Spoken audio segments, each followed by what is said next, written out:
Welcome to episode 75, Left to Our Own Devices, helping clients with healthier device management and good digital citizenship, featuring Dr. Dawn Grant, Certified Chemical Dependency Counselor, by Clearly Clinical. Learn, grow, shine.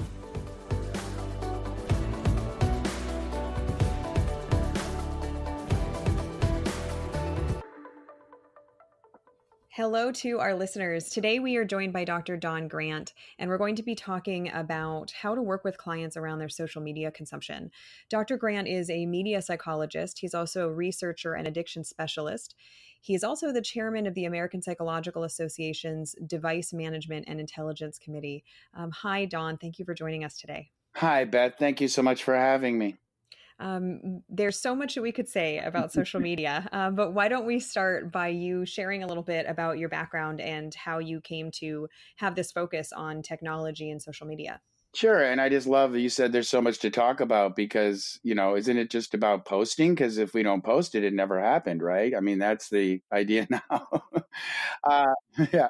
All right. So in terms of social media, I just want to make it really clear to everybody because, I'm very fortunate I get to talk and do presentations and educate and train clinicians. But what I want to put the umbrella over all of it, because some people aren't sure, I am all about technology and devices and social media. I use it, of course. But, in terms of the use and utilization, it's about really staying connected and being able to, see friends. I have friends and family all over the world. So I just want to make it clear to everybody, including your audience, that I'm not here to say, oh, it's all bad, because it's not. It's just really, as you said, and it was really kind of APA to create this committee for me. I teach healthy device management and the practice of good digital citizenship. And what we're talking about today can fall under that as well. Interestingly enough, and thank you for asking, people always say to me, Don, how did you get into this? Because I'm what's called a digital immigrant, which means that I was not born into the world of that we live in today. I'm a Gen Xer, so computers and social media and all these things came later. But I'm the father of the first generations of digital natives. So my own children don't know a world without it. And so certainly the social media platforms are things that have just always been a part of their lives. And the way that this all happened and I got into this was actually because of one of my children. So in 2008, something came out called the iPhone. And as a father, I, really saw that there was this thing out, but my daughter wanted it. And of course, because I'm not going to lie, she's got me wrapped around her finger. I thought, okay. And so I got her an iPhone. And then something happened. And what we know now and what I know now based on my research and based on my, work over the last 11 years, what happened was a very, very subtle but significant form of cyberbullying. And all that it was, Beth, was that she was left out of a photo of a group of girls that she thought were her BFFs. And I realized very quickly because of the reaction and response and how much that upset her, that, oh, snap, I may have done something that I need to review. And what I mean by that is I had handed her something that I didn't understand, and she was playing with it, and I needed to understand it because I realized I might have handed her something that could harm her. You wouldn't give your kid a set of power tools, I don't think, and just kind of say, have at it. But I didn't know. We didn't know. It was all new. And, so that's how this all started because honestly, I was just trying to be a good dad. I needed to understand this thing that my kid had that people were starting to get, and I needed to make sure that it was something that was safe. So that's kind of how this all started. And here I am 11 years later. And, I've been researching and publishing and devising strategies and skills. And now I get to very, very fortunate and grateful that I get to talk all over the world now. And I want to address the adults too, because I work with all populations. I am also the executive director of Resolutions Teen Center in Santa Monica, and we're an outpatient program and a treatment program for teens for mental health. And I also treat device management there, but I also have a private practice and also work with adults. So it's important that we all realize it. And in that program, I work with the kids, but I also have a parent group and I teach healthy family device management and also teach for the parents. And it's interesting because the parents come in and it's adorable. They all want me to tell them all the best filters and all the ways and some of the things we're going to talk about, signs and symptoms. But I also talk to the parents about modeling their own behavior because we all are caught up in it. And, so that's important as well. Thank you. Thank you for sharing. I can hear kind of the personal connection. And I think for a lot of us, particularly for parents, it is kind of a scary thing to not know what world our children and adolescents are growing up in, because it's so much different than what we were exposed to. So tell me, just starting with social media, given your research base and your knowledge, what are some important statistics relating to social media use among both teenagers and adults? So depression and anxiety were stabilized for decades. And certainly self-harm and the worst, which is suicide, which one is too many. All of this is bad, but they were stabilized. And then in 2012, we started to see a really, really disconcerting uptick that was very significant in terms of these issues, and we tried to figure out why. And there's a lot of variables, and we're trying to figure out and really isolate which ones. But I personally am working on and believe that in terms of social media and all of this, so 2012 we start to see this, and in 2011 Snapchat and Instagram. So I am pretty convinced just myself that there at least is a causal correlation. But I think that anybody who uses social media, I think that we all have, been affected. And some of it's great. Like I said, I'm not trying to demonize it, but some of the statistics. So a 2018 study published in the Journal of the American Medical Association tracked 2,500 non-ADHD, meaning they did not have ADHD symptomatically, and they looked at 10th graders, and they followed them for 2 years. And they found a significant association between a higher frequency of modern digital media use and subsequent symptoms of ADHD over a 24-month follow-up. Now, in terms of what we're talking about, the study concluded that those most likely addicted to social media were 53% more likely to develop ADHD symptoms they had never before demonstrated. Now, when we say addicted to social media, again, addiction, and I'm not going to say, what that is because it's not even in the DSM-5, but it's just basically saying that it's suggesting that the more you use social media, that ADHD has been somehow linked to it. Anxiety and depression, as I said, has been on the rise since 2012. And that's not just for high school kids. It's also across young adults, and even there's some studies about adults. But in terms of also the kids, according to the National Institute of Mental Health, 30% of girls and 20% of boys, that's 6.3 million teens in this country, have had an anxiety disorder. Again, we're looking at statistics, and we can basically, say that we believe that that's underreported. So why is it caused? What's causing it? Well, again, I don't know, but I really look at social media because a lot of the things that we all do with social media, I call it compare and despair, and we'll talk about that later. A study released by YouGov, which is part of the National Institutes of Health, in July of this year. And this is crazy because it's all about connection, right? And social media and friends or followers. It reports that 30% of millennials include also young adults, they admit that they always or often feel lonely. 22% claim they have no friends, 27% claim no close friends, and 30% say they have no best friend. Now, how is this possible in social media when we have so many friends? It's wondering about that. So there's a lot of stats like this, and the stats on teen suicide are really, to me, the most frightening, quite frankly, because according to a report from the Centers for Disease Control published in October of this year, each day in the United States, there's an average of over 3,069 suicide attempts by young people in grades 9 to 12. Now, why? I mean, again, there's a lot of variables, but we're talking about social media, and I'm not going to say that that's the cause, but we can talk about some of the things about it, because also what they said is 4 out of 5 teens who attempt suicide have given clear warning signs. A study of pediatric hospitals also released in October basically backed up that data. And we know that these stats are understated due to lack of reporting. So, in your mind, it seems like there's this pretty clear correlation between social media use and the worsening of public mental health.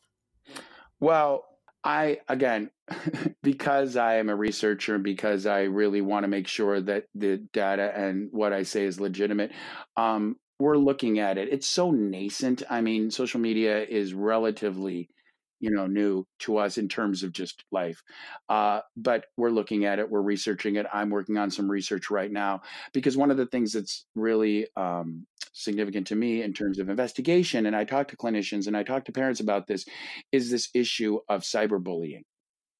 And that's a topic where it's very subtle. It can be very subtle, but we are looking at that because really we're looking at what could be causing these kids to have so much anxiety. And again, there's a lot of pressure on them and on all of us. I mean, we have access now to all sorts of information, but certainly in terms of the kids, the pressure on them, whether it's real or perceived, whether something's really perceived, it still is real until we really do some reality versus perception testing and we really look at it. But the idea that we have all of these social media platforms and you have your own kind of pages, these are self-curated. So the authenticity of what someone is posting. And look, I'm supposed to know about this and I can still fall victim to it. I see other people's lives on social media and they just look awesome. I mean, they're traveling, they're going to all these places, they're doing all these, and I'm sitting here working and reading and researching. And I'm thinking, wow, my life, I maybe need to look at that now, whether or not it's real or not. And I'll just tell you that one of the things that's important to me, and again, the American Psychological Association has been so supportive of my work, even when I wasn't sure all these years if anybody even cared about it. But they were really supportive in a tremendous way, and they've commissioned me to write the only book on this topic they're going to publish. Now, it's great. I mean, it's amazing. It's going to be a book that will discuss all of the things we're talking about today and a lot more. But the way that I was told that they even offered this to me was that someone who is also supportive of my work had showed someone at APA a slide of a presentation I had done in London. And someone saw it and said, hey, we want to talk to this person. And the slide was talking about social media. And it said, do you contemplate the affect or effect your posts might have before posting them? And what is your real motive, goal, or need for posting, sharing, liking, and or friending or not? And what I meant by that slide was that I have friends IRL, as the kids say, in real life, and they know what I'm doing. They know what's going on with me. I share with them. So I was just putting out a question to the audience. When you think about it, and you don't have to tell us, what is your real motivation for posting anything? And I'm not saying that it's bad. It could be great. But I wonder about that. And that made the American Psychological Association take an interest in talking to me more. So in terms of social media and in terms of how I'm seeing, how it can really affect our sense of self, how it can influence us, and then also how it can make us, maybe dysregulated. That was really what I was interested in. Thank you for sharing even just that idea of what are we trying to accomplish through social media. Share a little bit, please, about what social media use does in the brain in terms of, the quote unquote reward system and things like that. Sure, of course. Let's talk about that. So, okay, so there's a lot of things that can happen. And the first piece, if we're talking about, how it affects you, so there's something, and I can talk about this a little bit. The piece about it that's really important as well to know, and I talk to my clients about this, and I'm trying to educate them. And the people who develop these platforms, the people who design them, they did it purposely because the goal was to keep us engaged on the screen as long as possible, right? And so they use something called the variable rewards system. And the variable rewards is the same thing that they use, for example, for slot machines. So you pull a lever and you don't know what you're going to get. And so it's going to affect you in some way. So the push to refresh, if you think about it and you imagine it, it is about as close as you can come because they can't have a lever on a device, right? So in terms of that, in social media, the first thing it's going to do is say that you post something. Let's talk about when you are the user and you post. Well, obviously, if you post something, again, as the slide that I talked about suggests, we're looking for something, right? So I don't know what it is, but what is going to happen next? What's going to happen next is we are going to be anticipatory, waiting for the response of this unknown audience. And it depends how many, friends, followers, whatever you have, so you're going to wait, right? I mean, that makes sense that you want to know the reaction. So a lot of things happen in the brain. The first thing that happens is for some people, when they post it, there could be a little bit of cortisol or adrenaline running through, wondering what's going to be the reaction or response. So stress or excitement or fear, whatever it is, wondering how's it going to be received. That will continue depending upon how your post is received, because we're very interested if we post, that's the goal. How do people react or respond? The other thing is if you start to get some really nice affirmations on it, then of course dopamine is going to hit, which is dopamine is really good. We all want it. And it makes us feel good and it's a pleasure, it feels nice. We're going to want it again. So we're going to keep refreshing because we want to get more of that, because the way that the dopamine works in your limbic system is that it's going to recondition you. It's a lot of how addiction works.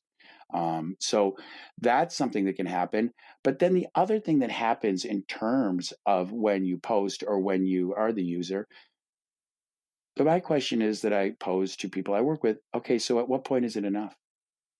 So are you going to keep checking? Are you going to keep checking? And if you have something that's spinning in your head that that you have put something out there for the world to judge, the world meaning whoever you're connected to on social media, that's going to be sitting there.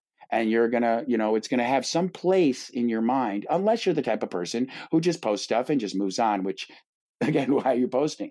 So, but if you don't get the response, or you're waiting for a certain response, or you have some kind of agenda of why you're posting it because you're trying to utilize social media or leverage it in a way to get a reaction or response from a certain individual, which people do, then you start to maybe get a little dysregulated. You start to get a little anxious. Cortisol starts running, adrenaline starts running. You wonder if you posted correctly. Or let's go to the other piece. If you post something and someone comments on it or doesn't like it or starts to get into one of these threads that some of us have seen where they start, challenging it, well, obviously that's not going to feel great. And then you're in the placement where you're wondering what to do about it, stressing you out. You're wondering who else saw it. Does that make sense? It absolutely makes sense. It sounds like the use of social media just basically kind of hijacks our brain, and we have this desire to get the hit, get the reinforcement, the social reinforcement, since we're social creatures, and it can go haywire. And I think your question about when is enough is a really valid point to make.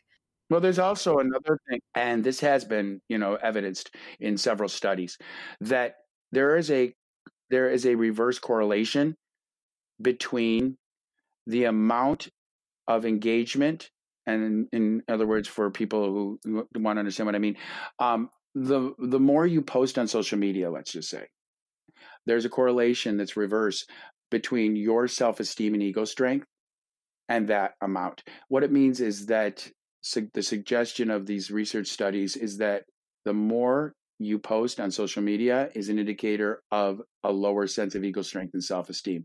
So people who post very prolifically, that's something also to maybe ask clients about, or ask even if you have your kids, if you know this, if you have access to it. The more engagement is reverse correlated, and that is important as well. But the problem with that is that the saturation level, because the problem is, so if we're saying, and it's been evidenced that the more you post or the more you engage on social media has been suggested as an indicator of a lower sense of self-esteem and ego strength. That's the piece. But also people who post a lot, they are oversaturating, and they're probably not going to get the kind of affirmations that they want if they had posted less. For example, say that I do 10 posts in one day. then if I'd only posted once, then maybe everyone will have, posted on that and really, really liked it or affirmed it or hearted it or whatever. But if I've posted 10 times, then there's going to be a distribution level that's going to be a little entropic, meaning that might not, they might get tired of it. And that also is something, and I've talked to my clients about that, so they're saying, oh, my first post got X amount of whatever. And then, well, look at why, because you're just oversaturated. And I also just wanted to share, when we're talking about that now, the developers and the people who are behind all of this are now coming forward, a lot of them. And you may have seen some of this, or your audience may have seen some of this in maybe some of their feeds or some of their news that they watch. So it's kind of reminds me of when the tobacco industry started to become more exposed. And so the developers and designers are starting to talk about and expose some of the psychological factors that they purposely put in to keep us engaged. But I'm just going to share on this piece when we're talking about affirmations and how really the goal is that for a lot of people on social media, Justin Rosenstein and his colleague Leah Pearlman, they invented the granddaddy, grandmother, they, whatever you want to say, however you want to frame it, of the like feature on Facebook. So that was really the first one, that like feature that is now evolved and has a lot of progeny in terms of, other platforms that use similar. They invented it, and they have both disengaged the feature and said, we think we made a mistake here because this is just regulating us, and they invented it. There was also a thing that some of your listeners may have seen about a couple of months ago that Facebook, which also owns Instagram, has done beta testing on this. And even among the people that I know and my clients and some of my friends, there was a lot of feelings about this. They realize it. And so they try to help a little bit and maybe cauterize some of the negative aspects of that feature. So they proposed and beta tested to hide from the public or from your friends or your followers the number of affirmations. Now, what they did and what they've done is that the person who is the poster, so if I post something, I will still see how many people liked it, how many people reacted or responded to it. But if you're one of my friends or you're one of my connections, you won't. And that was really interesting, Beth, and how it exposed people's true feelings and their intent. Because if you're really posting it just to post it, then it would seem like that would not even matter. But people had feelings because it meant that nobody could see how many likes, shares, hearts, whatever they got. So they're trying that, and they actually have expanded that feature, and they're testing it out to see if that will help with some of the dysregulation. And so that's also, in my opinion, that is their acceptance and recognition and acknowledgement that maybe that feature being public is not in the best interest of all of our, stability, but, we'll see. That's very interesting. What are some of the risks for really heavy social media consumption? Well, it's like anything. Again, keeping in mind, reiterating, I have no problem with it using recreationally or is just something that, it's fine. But like anything, any kind, and so we all know what, when we talk about addiction, I think people would be pretty familiar, and certainly your audience, with addiction and what that's about and how it's diagnosed and the symptoms and the criteria that you need. But there's also something that has come really into light in the last several years that are called process addictions. So process addictions are not substance based. They're activities or things that are behaviors. So when I talk about that, we talk about things, the one that people really know, and it's actually in the DSM-5, is gambling. Shopping, people talk about things like this. So there are things there's some people even say that you can be addicted to exercise. So all of these things. So in my book, if you're really looking before you diagnose, what I look at is this, and I look at it with any kind of behavior, whether it's substance based, whether it's process, I go in this order. So I look and I investigate with the people that I work with or someone who's wondering, does it impact and I go in this order, biological, psychological, sociological, occupational or academic, or environmental stability, opportunities, growth. So that's what I look at. And I try to see it. Is it impacting anywhere where maybe it's impeding something in a way that is not really healthy. So, in terms of social media, well, the first thing that we see, and certainly this is with primarily teenagers and young adults, is sleep, sleep hygiene. So, if you're up all night and you're on social media, or you have your device sitting there and it's like a baby monitor, and every time you have it set in your alerts that anytime someone posts or reposts that it alerts you. uh, so sleep hygiene is something that we really look at. And then academic performance. So, for example, or occupational, there's also some studies being done with, is social media impacting work productivity?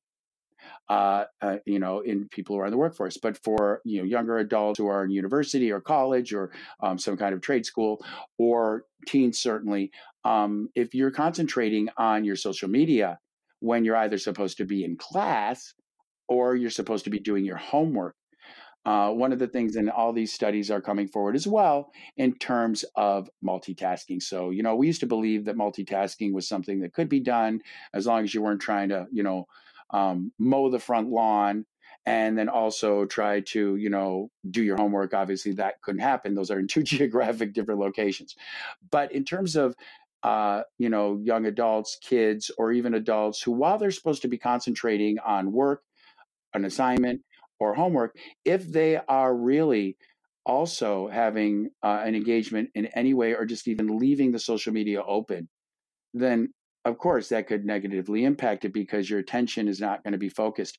And the other thing is that in terms of screens, so let's just assume, and I think this is a relatively reasonable assumption, that when anyone's working now, whether it be in the workplace or whether it be for homework, we're using our laptops, or desktop, but mostly a laptop.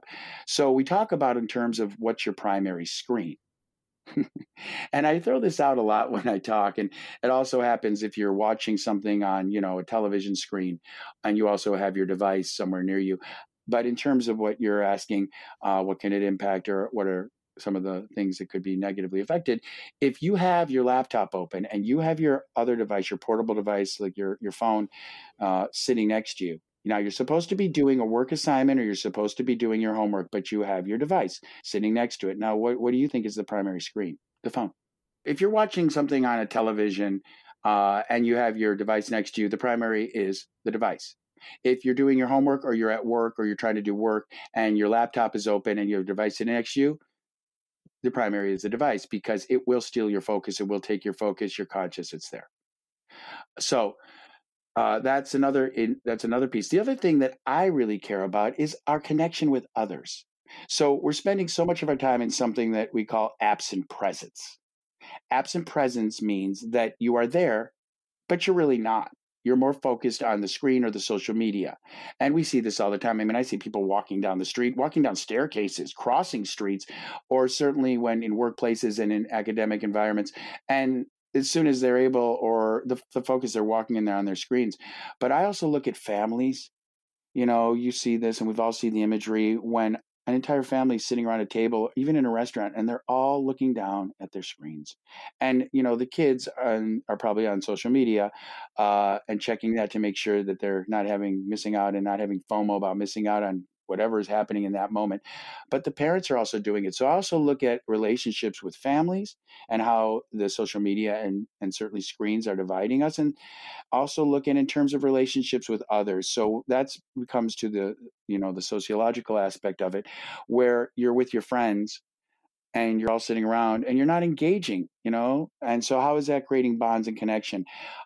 So when we look at what I talked about earlier, so the biological effects of it can be certainly sleep hygiene. There's other things that biologically we talked about, some of the neurology in the brain, some of the dopamine, cortisol, the disruption of norepinephrine or serotonin, which keep us stable, so we can be activated by social media. So that's the biological. The psychological base can be your self-esteem, or your feelings of self-worth or loneliness. And sociological effects can be our disconnect and being an absent presence instead of present presence with other. Occupational and academic. We already talked about how social media can impede or impact that. And then the environmental piece is something different, but it pretty much encompasses everything when we're walking down the street and we're maybe, putting ourselves in some sort of risk or in an environment that's not safe. Because also, if you're walking or you're in an area or you're not paying attention, then the environment, because you're focused on social media and that's really important, that's a risk factor as well. What are some of the red flags that we should be keeping out for clinically? So, what do we see in our practices? Because, as you said, most people use social media. At what point does it kind of cross an invisible line in your mind, and how do you assess that? Well, I'll tell you, and again, this is always kind of makes me laugh, and not in a laughing way. It's kind of a Scooby Doo. Certainly, if for clinicians, if you're in session with a client and they take their phone or their device and they put it out and they're looking at their social media, and I mean, in my program at the teen center, the teens are not allowed to have their devices. They check them at the door. But in my private practice, they know what I do. There's a sign right there that says, "Be nice, turn off your device." It's right in front of them. And they put their device right next to it. And I look at them and kind of say, "What?" So I think a first sign would be if during your session with them, they're not turning off their phone or you have to tell them to. But in terms of in general, um, I would look at, so what are some signs and signals? Certainly their use and usage. One of the things that I do, and I encourage clinicians to do this, and I tell them this. So there's a real easy, and when I say kitchen table, maybe that's an antiquated phrase, but it's kitchen table, just kind of exercise. So there is a program, and all Apple devices, all Apple phones have this, and you can also have it on other devices like laptops and things like that. There is an application that some of your people may have heard of, some of your audience, and some may not, and it's called Screen Time. Now, there's a lot of filters out there. There's a lot of monitors, but Screen Time is included with this device and with the Apple products. So one of the things that I tell clinicians and I tell my clients to do, and I tell adults to do this, and I tell my friends to do this, and I do it. You don't have to tell anybody. You can just look at it. It might just be something that, as the kids would say, "Oh, you can get woke," and it's about your use and utilization. So the first step is very gently suggest, or ask them if they would like some help with this. Look at that app. It's already there. Just open it up. And what Screen Time does is Screen Time is very comprehensive, and it tells you how much time you've spent on your device, and more importantly, where you've spent that time. And there's all kinds of graphs, and I'm kind of a stats kind of nerdy geek like that. So I love that kind of stuff. I don't know if that's interesting to others, but if, the visuals of it are actually pretty cool. So what it does is it will tell you, it will say, okay, and it goes by day, you can put it by hour, and it will let you know how much time you're spending on that device and where. So what apps are you using? And I find it very valuable just as a first step, because I will tell you, Beth, I can't even tell you how many times that I've suggested this or done it with my clients or my friends. There's shock. They have no idea. But what they don't know is that, of course, we were, as I say, if it's free, you're the product. And their goal is to keep us on those screens as much as possible. And so, we might not even know.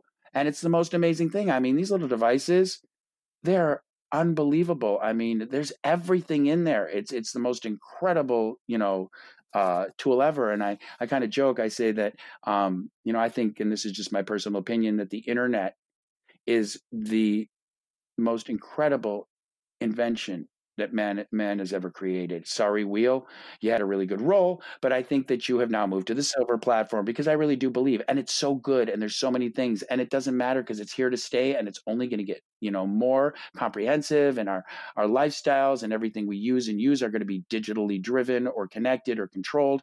Augmented reality and virtual reality and artificial intelligence, they're all coming. So again, I'm looking at healthy usage. So this Screen Time app will just tell you. And what you want to do with that is up to you. But I really encourage, and there's similar ones on other devices and other products of other companies, or you can actually migrate this over to it. But I just say, look at it. And if you see somewhere where you're like, oh my goodness, I had no idea I was spending that much time on YouTube. I had no idea I was spending that much time on Insta or Snap or whatever the next new, TikTok, whatever the next new platform is, Discord, these social media, there's so many of them. It might just be interesting to you. So that's really the first step. And, so that would be something that I think is just information. And then if you find that there is somewhere where you might say, you can control, you can put in filters, they can be self-directed, you can have a friend do it. I do it a lot of times for my teens in my program or for my clients. I actually am right now, and I will tell you that one of my friends has asked me to be the administrator because they felt like they were spending too much time on Instagram. And so I'm trying to help them. It's just a friend of mine, but they know what I do. So I am the administrator and have set filters and timers on how much time they can spend on that platform. But if you're just using it reasonably or it's recreational, then there's not a problem. But it will also tell you exactly, because there may be some other platforms or applications or sites that you're looking at and you say, oh, I had no idea I was spending that much time on Reddit. It sounds like it's kind of a nebulous line to draw across the board. That I know what you're not saying is, oh, anything more than 2 hours a day is problematic. I always get that question. It's different for everybody. So to say a line of how much time is okay to be spending on social media, it's so individualized. But I will say, if you're spending, and you gave a number that I'm pretty confident, and again, my opinion, I'm pretty confident on this one. So thank you. If you're spending 2 hours a day or more on social media, and again, the Screen Time app will tell you, yeah, I would want to look at some more. I would want to investigate that further. And I would also want to look at, what has it replaced? Because that's the other thing I look at. And when any kind of device use or utilization, there's nothing wrong with it. But when we find that other things are being lost, or they're not doing the kind of things they used to do, activities, get outside, look around, look up at the sky, stop trying to take pictures and then post them to try to get responses.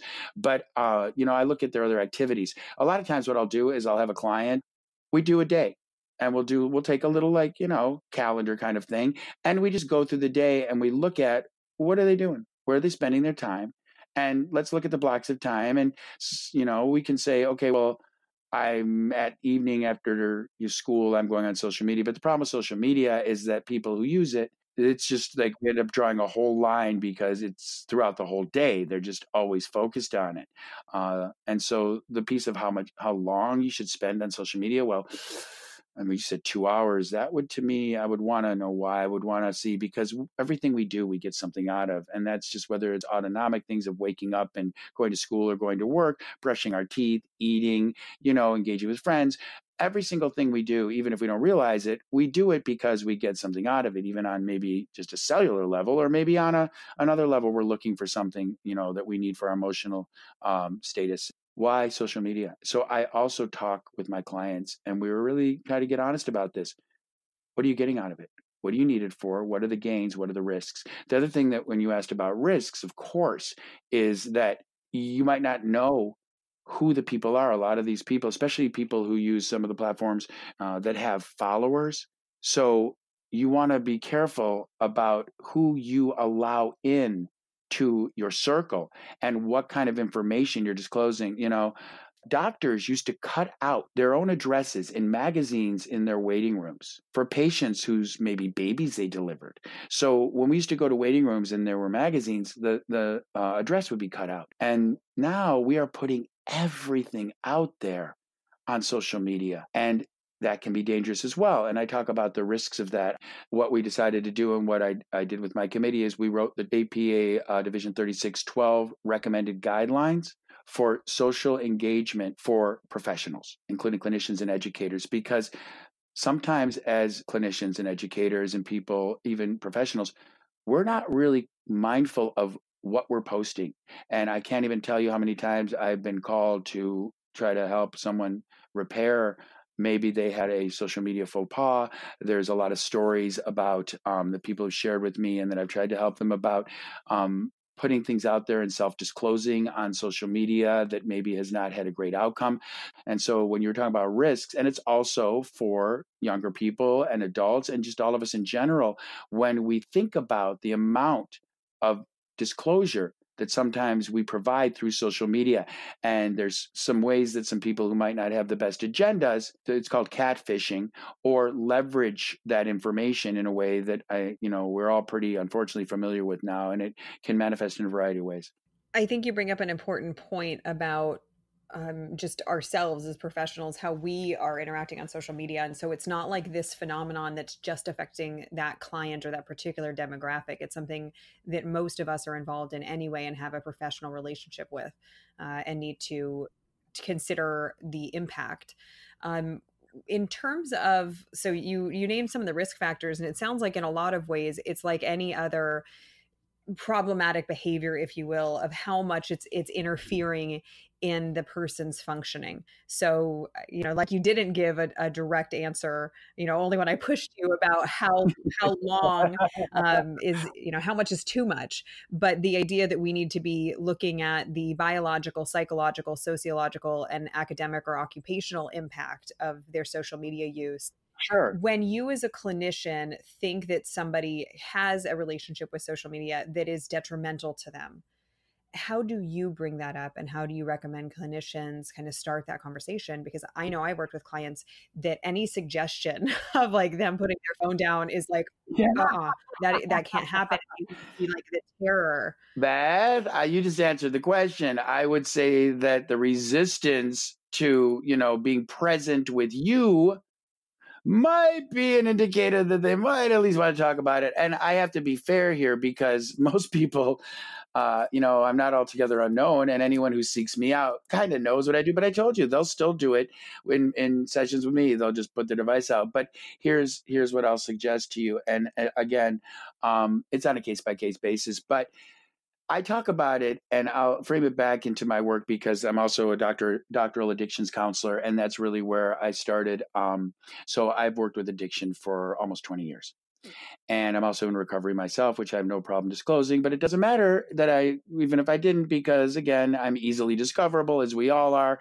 And so anything we put out there is archived forever. So it's not too hard to see, but I'm very, very grateful for my recovery experience. So I talk about it the same way I deal with those who I work with who have substance issues. Those who may or may not have a problem, or those who are, suggest they have a problem, they don't fight for their right to party. So if you're really being told, can we at least talk about this, and you're resistant, and you don't even want to have a conversation about it, or while you're holding your device and you're maybe posting, oh my gosh, my therapist thinks I have a problem with social media, haha, LOL, and post that on Insta, and everyone, so I have no problem, but this would be, something, because again, because I am a researcher, and I have to look at all the variables, and I may be an outlier because everyone kind of knows what I do. And if they come to me, they know this is my wheelhouse. But I train clinicians, I train educators. I don't think that anybody in, certainly in our worlds, who seeks out or is in the proximity IRL, in real life, of someone who is a clinician or practitioner, if they're not open to talking about it, we all know that this is the thing. I mean, when I was talking about environmental factors, all you got to do is walk outside. And I'm telling you, I just saw it today when I was leaving my office. I walked outside and I saw people crossing the street on Wilshire Boulevard, which your listeners would know, it's pretty busy, looking down at their phone. And I'm thinking, ruh-roh. But it's also in terms of broaching the conversation. It depends on your style. Every clinician and facilitator and practitioner has different styles. So depending on your style, I think that to just talk about it, and just say, hey, it's part maybe of when you do your biopsychosocial in the beginning, I include it. And, most practitioners now that I know, and they've asked me because I've written instruments of assessment for it. But I think that if you're looking at the basic, the dimensions, and your audience probably know what that means, when you're looking across and you're doing your first initial assessment, or you're starting to create the therapeutic alliance with your client, I think that honestly, and again, my opinion, in 2019, if you don't have some sort of assessment on their device use, the same as you have on their hygiene, on their sleep hygiene, on their mental state, on their psychomotor control, on their family history, I think if you don't have that, or other relationships, I just think that it should be de rigueur protocol, and we need to accept that. And maybe there's no problem. like in other, but anyone who kind of, and I don't know, and I'm not saying that that has to be a part of an assessment, but when you're first working with a client, usually we want to know their story and we want to get information. So the same as you ask things, I work with clients who primary mental health, but I still ask them about any kind of substance experience, right? And sometimes I just write NA across it. So in our world today, because we know that it can be so affecting, to at least do a little bit of assessment about their device use or their device engagement.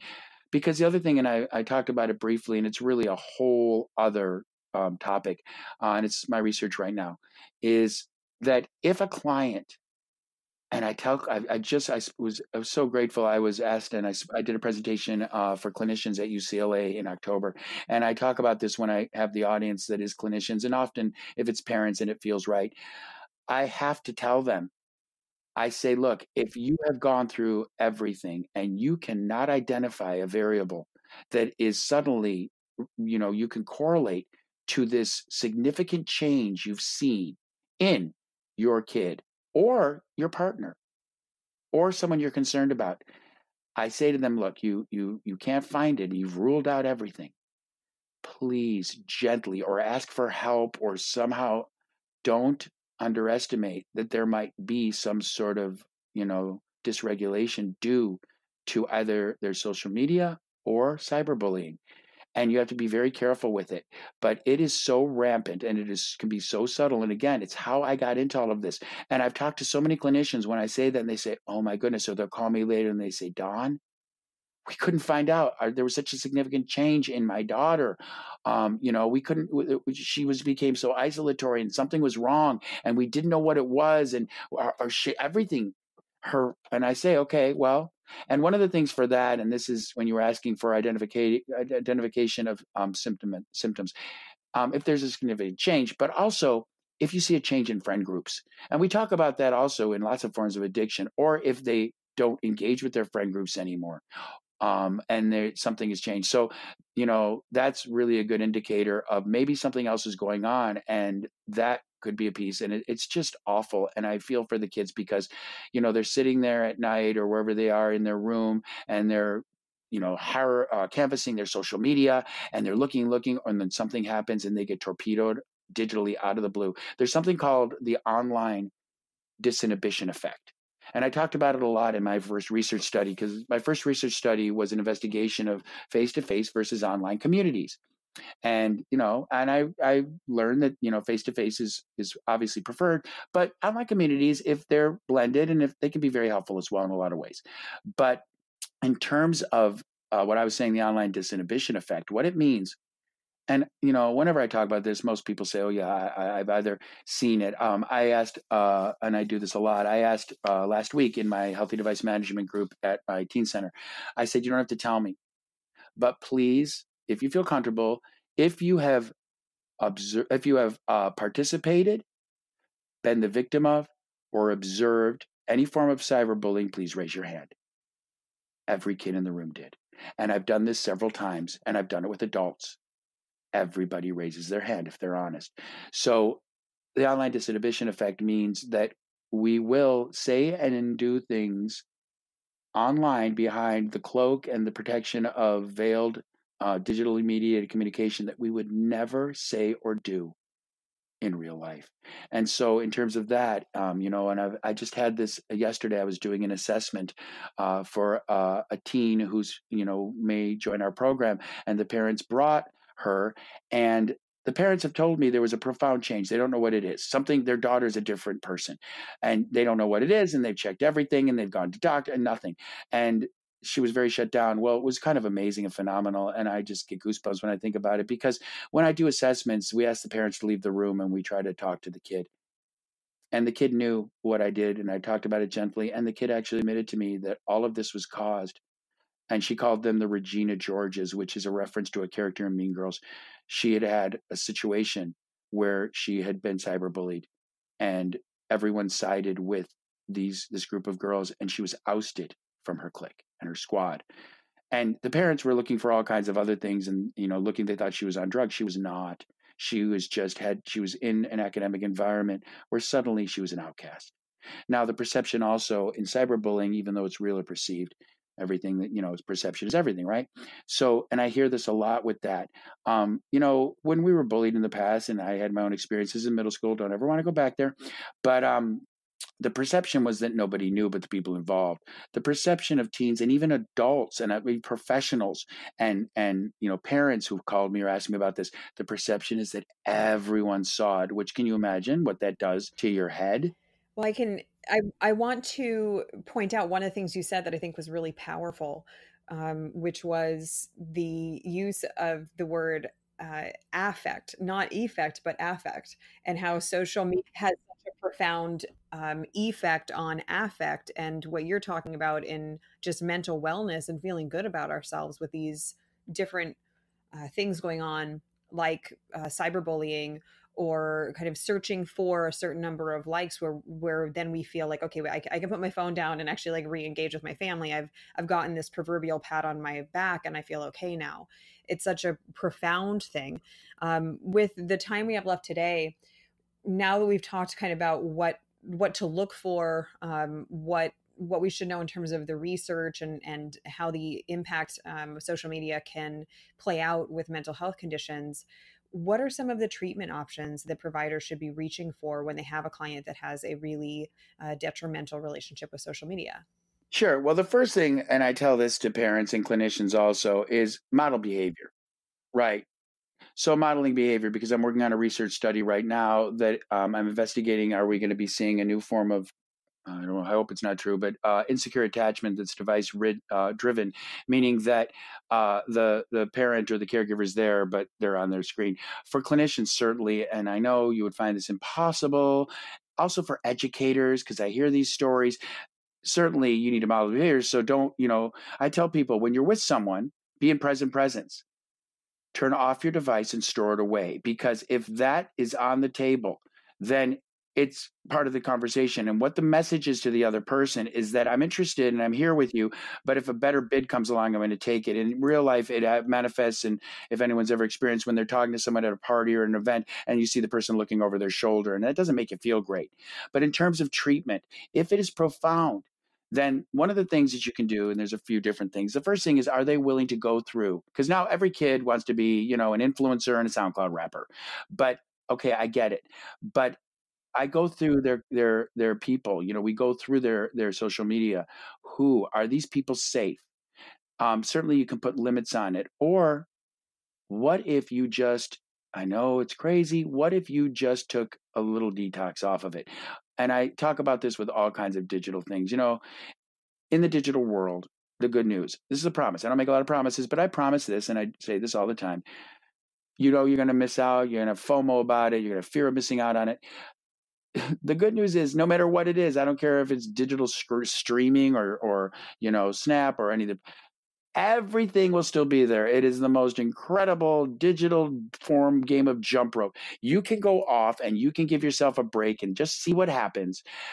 Nothing will disappear. It will all be discoverable forever. It's being beamed out into space. Can't imagine if there's life on other planets, what they think of us seeing some of this stuff when they see it. But I tell them, look, are you willing to take a break? Even one day? Are you willing to not be on social media? If you can't, then again, that would be an indicator that maybe we want to look at this. But really, just having a little digital diet, so to speak, or and just going off of it. That's a gentle way to start, seeing if they'll do it for an afternoon. Will they do it for a week? Knowing that they can jump right back in and everything will be there. They won't have missed anything, which does not happen in real life. And I say to them, look, just give me a chance. Just do it for an afternoon or a Saturday, because the things that are online and these digital platforms and social media, they will always be there. You can always go back and look. They say you can't with Snapchat. I'm like, okay, there's a lot of fodder. You don't miss anything. In real life, that's not true. Moments come and go, and you could miss out on something that is the memory or the person that you could connect with that would impact positively your lifetime. So in terms of that, the treatment for it depends. If there's really a significant problem with social media, then absolutely, and I've done it with my clients and they don't like it, I say, look, you need to take a break. And it can be for amounts of time depending on the significance of it. But that's really with social media. The practice of good digital citizenship is a no-brainer. That just means do not be kind on, be kind. And I say to them, there's a very, very, very, there's a Rumi, uh, uh, there's a Rumi quote that I really love. And I say, look, before you post anything on social media, I ask, can you just do this? Can you say, can it pass through the three gates of Rumi? Is it true? Is it necessary? Is it kind? So the same way that we're taught how to be good citizens of the world, I say on social media, these are the filters. When you're going to post something or when you're going to write something, is it true? Is it necessary? Is it kind? But in terms of the treatment of it, what I find, Beth, is that once if we can get them off the social media and we find what the unmet need is or what they got out of it, that's awesome because then usually and invariably it exposes some of the other psychological, emotional, mental health, some of the other things, relational, esteem, ego, we start to see because those come out. And then we can work on those and help them become stronger, build their ego, build their sense of self construct and identity. Because the other thing that social media is doing, unfortunately, in a lot of cases, is that we are becoming our self identity construct is being developed and maybe not authentically by the reactions and responses. There's something that the sociologist who I love from the early 1900s named Cooley, he talked about the mirror effect. And I used it a lot in my dissertation because I couldn't believe he wrote this about just relationships and the mirror effect and how we reflect back and what we become and how we react and respond is reflected by the reactions and responses we get from others. It dovetails so perfectly into social media because we are changing and reacting and responding and becoming often based on the reactions and responses of our engagement with social media. It sounds like in the way you're describing it, it's on us as providers to be able to clearly assess and speak openly with clients about this. But also it sounds like a lot of psychoeducation and what I will call like kind of gentle confrontation of like, let me draw your attention to, can I give you some feedback, and kind of bringing it into the room and addressing it head on. And then if it is really severe, referring to a more formal program where they can attend services that are just primarily geared at that. Yeah, it's why I wanted to do the outpatient program that was mental health and have my piece in it. Because when I used to do my own boot camps, little pop ups, if we could convince them to get off social media or whatever, the gaming, whatever it was, everything else started to be exposed. And then I had to refer them out to a variety of different appropriate resources, clinicians, and practitioners. So when I was able to create this program and bring my boot camp in it, I have an entire comprehensive cadre of incredible clinicians to work on it. But I'll just say what you said earlier.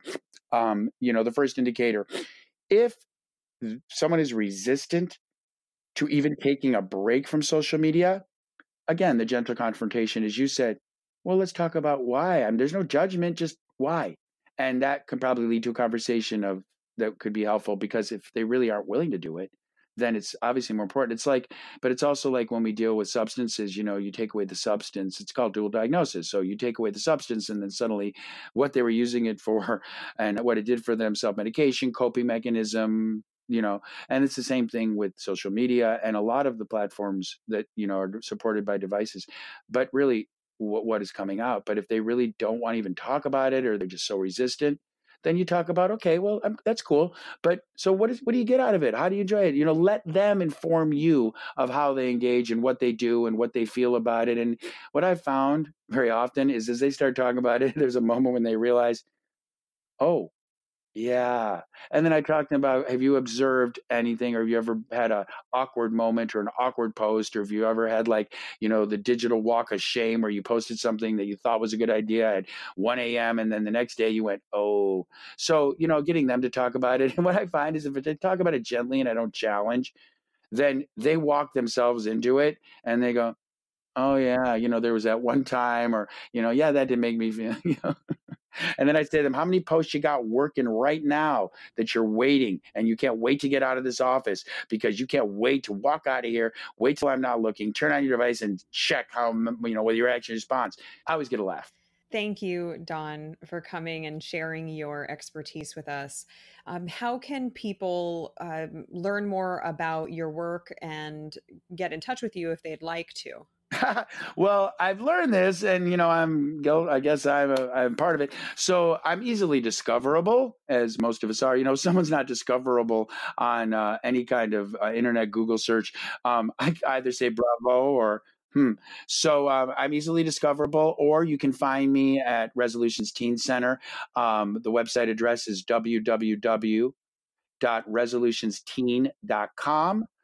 And so you can find me. My email is don@resolutionstreatment.com, RESOLUTIONS